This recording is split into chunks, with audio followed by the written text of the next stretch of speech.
La vie de Jésus, il est appelé évangéliste de l'amour, évangéliste de la miséricorde.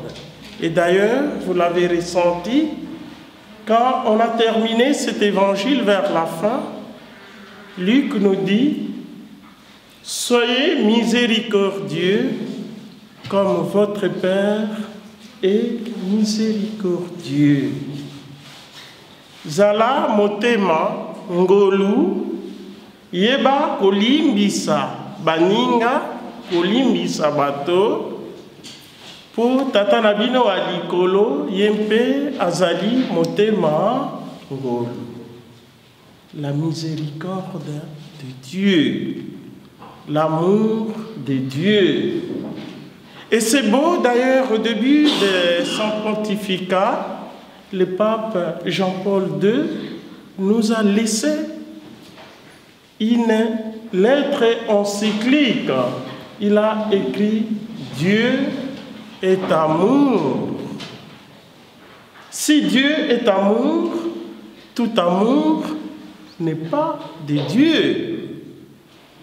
Parce que je peux aimer quelqu'un pour tirer profit après. Nakoki kolinga moto moko boye na lobi bon nakolinga ye na sima na kosala nini nakoshina ye.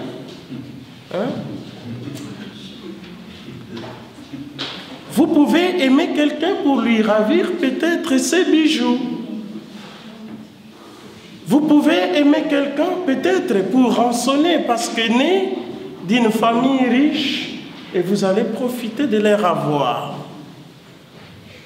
Voilà, notre amour est un peu un amour intéressé. Et Jésus dit, aimez-vous les uns les autres comme je vous ai aimé. Na lolenge ya bato wana mosusu te, pas comme les autres aiment, mais aimer comme j'aime. Mais alors Jésus aime comment? C'est un amour sans intérêt, c'est un amour désintéressé, il n'attend rien en retour. C'est l'amour, vraiment comme on dit, l'amour agapé, qui relève de la bonté, pure et simple. Frères et sœurs dans le Christ, revoyons un peu la première lecture pour découvrir cette dimension de l'amour de Dieu. On voit ici, il y a le roi Saül. Il est déterminé. La détermination avec laquelle le roi Saül veut supprimer son adversaire David. On dit qu'il avait 3000 hommes. Il était bien armé, suffisamment armé. Et pour les traquer, et les mots ne trompent pas, les mots ont des sens. On dit les traquer. 3000 hommes contre le pauvre David. Qu'est-ce qu'il peut, lui? Alors, il voudrait supprimer la vie de David. Voilà. Ici, nous sommes à l'opposé, aux antipodes de l'amour. Et nos règles disent, il ne faut pas tuer. Ne tuez pas. Mais Saül veut supprimer David. Mais Dieu écrit droit avec des lignes courbes. Qu'est-ce qu'on voit? La scène tourne autrement. Saül qui se croyait grand, qui se croyait bien armé, cet homme tombe dans une grande torpeur, dans un sommeil profond. Certainement, à force de traquer David, il est fatigué à longueur de journée, lui et ses troupes alors, il s'est dit, bon, on ne peut pas tromper le corps, il doit dormir. Le corps, quand c'est fatigué, c'est fatigué. Voilà, il va dormir. Et pendant qu'il est en train de dormir, le petit David vient le prendre au piège. Il entre dans les camps, il les trouve profondément en plein sommeil. Lui et ses hommes de troupes et son armée. Eh bien, qu'est-ce qu'il va faire? On lui dit, il faut tuer.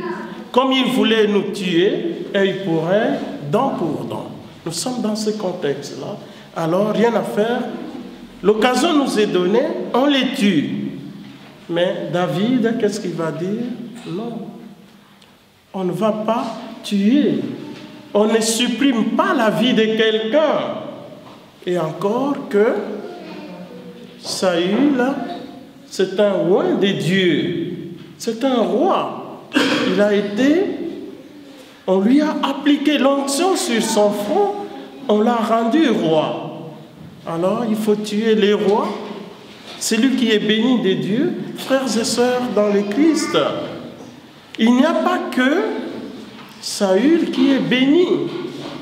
Chaque homme, fût-il riche ou pauvre, petit ou grand, peu importe ce qu'il est, a du prix aux yeux de Dieu.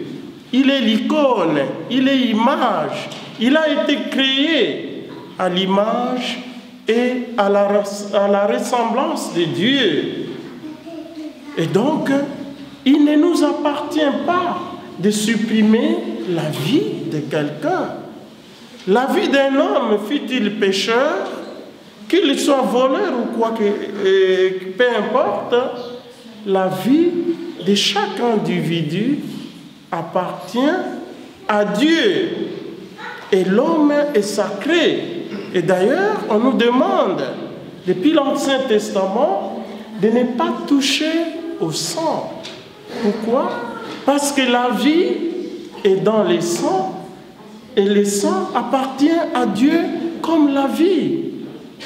Mes frères, mes sœurs dans le Christ, quand nous regardons même les êtres inférieurs, même les bêtes, nos enfants sont nés peut-être ici, en Europe, ils ne connaissent pas ces réalités.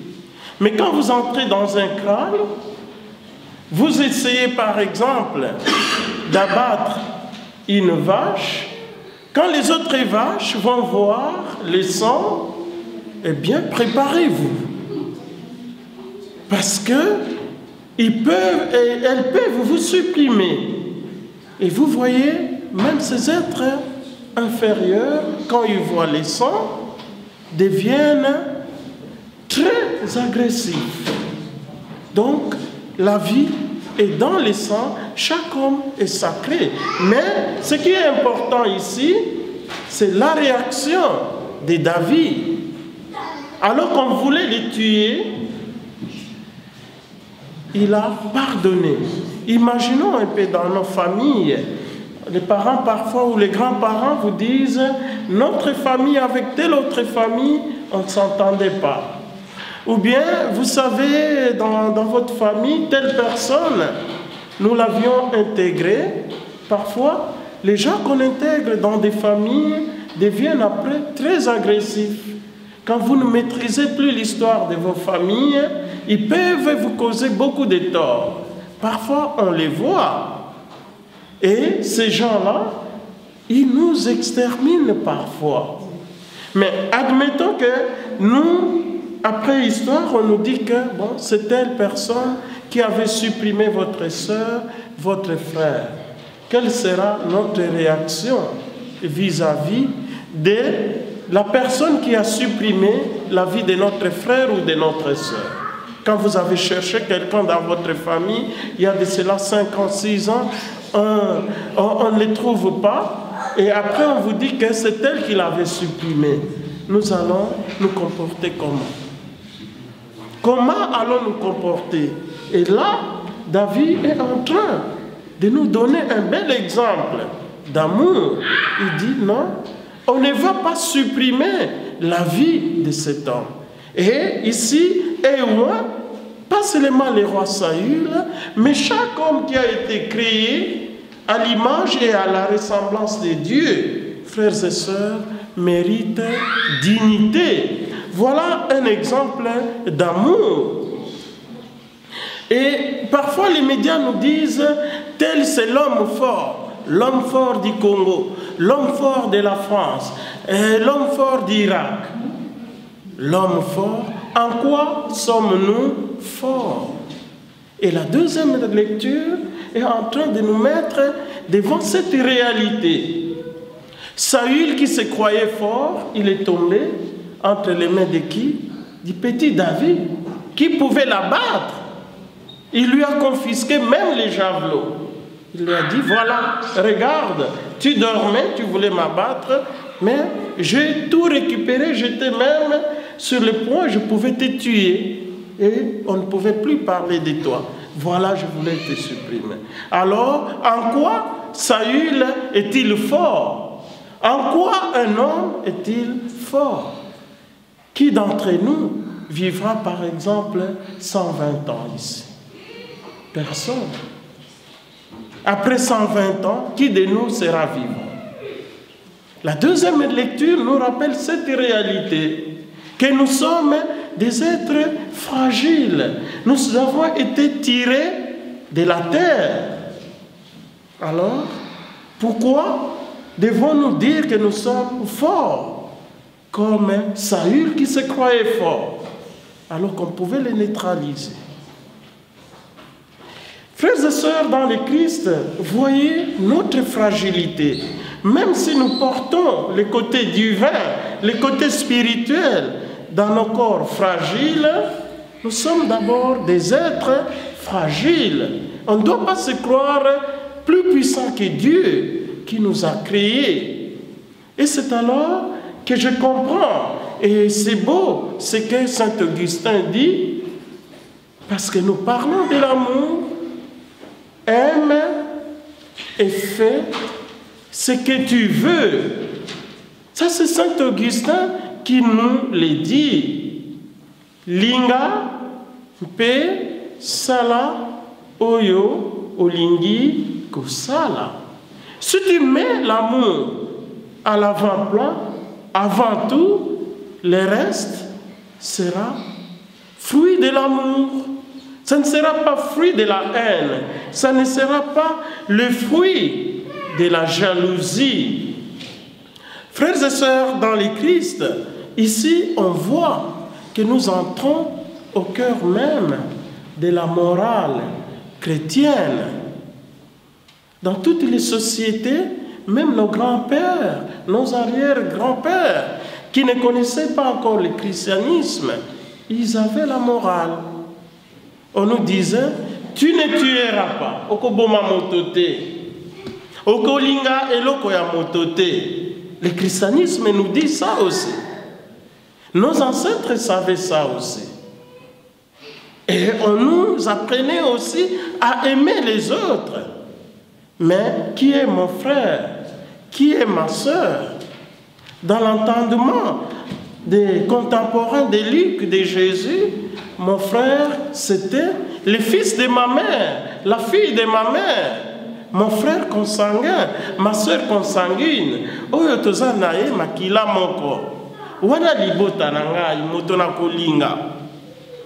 En dehors de cela, était aussi mon frère, mon compatriote. Oyo toza ne ekolo moko. Ceux qui toza ekolo moko te, toza libumu ya mama moko te, toza ndeko na nga te. Mes frères, mes sœurs, on nous demande aujourd'hui de sortir de cet amour-là. Oya komona kaka que makila moko, libumu moko.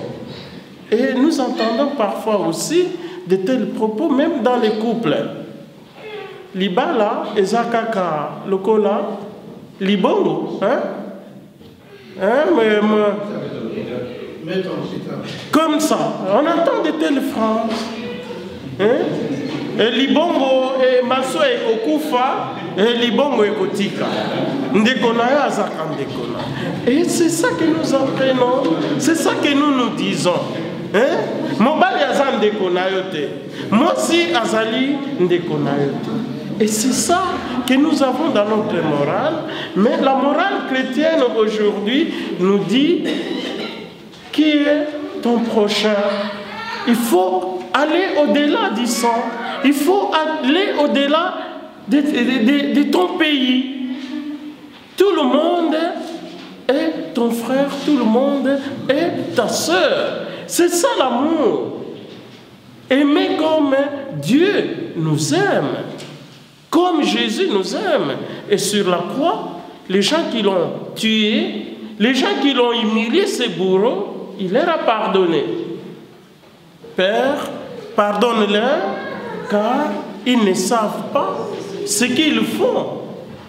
Mais est-ce que nous pouvons dire cela vis-à-vis des gens qui nous ont voulu la mort? Bien-aimés dans le Seigneur, voyez comment est-ce que nous nous aimons.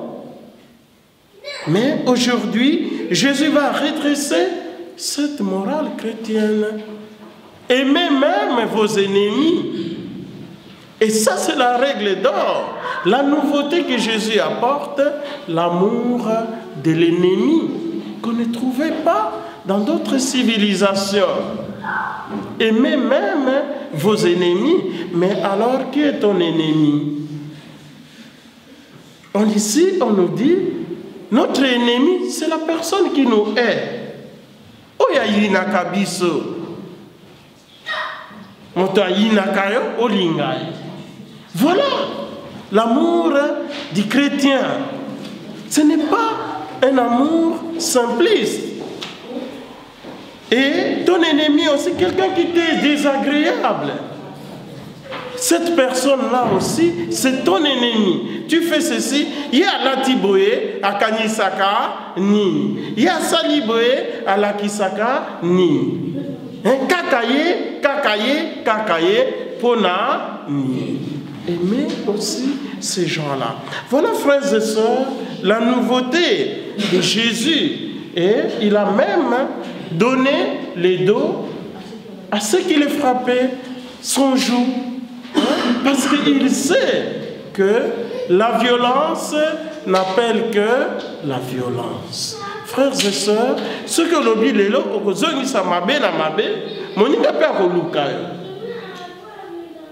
si tu te crois fort, tu ne sais pas. Parce que la violence n'appelle que la violence. Apprenons cette marque de l'amour. La mesure dont vous vous servez des autres, c'est cette mesure où l'on se servira pour vous aussi. Et cet évangile, c'est bien connu des Congolais. Particulièrement, je ne sais pas, chez d'autres frères, les Ivoiriens, les Camerounais. Tout est bien évangile, bien. Ce qui est la mesure dont vous vous servez pour les autres, on s'en servira aussi pour vous. Ce qui est au Kézande, qu'est-ce que nous faisons? Une mesure tassée. Bazotondi sa yope, ozotondi sa rapo, sa combia. Ya masango ekota mingi, ya nguba ekota mingi, mesure tassée, débordant comme ça. La mesure dont vous vous servez, et ici le Christ le dit aussi, Jésus sait ça, autant d'ici, autant d'ici, autant d'ici. Alors, cette mesure-là, aux autant d'ici, pour banyata moninga, bakosalela ngo pepo na oyo aza na mato ya koyoka, oyo aza na motema kondima.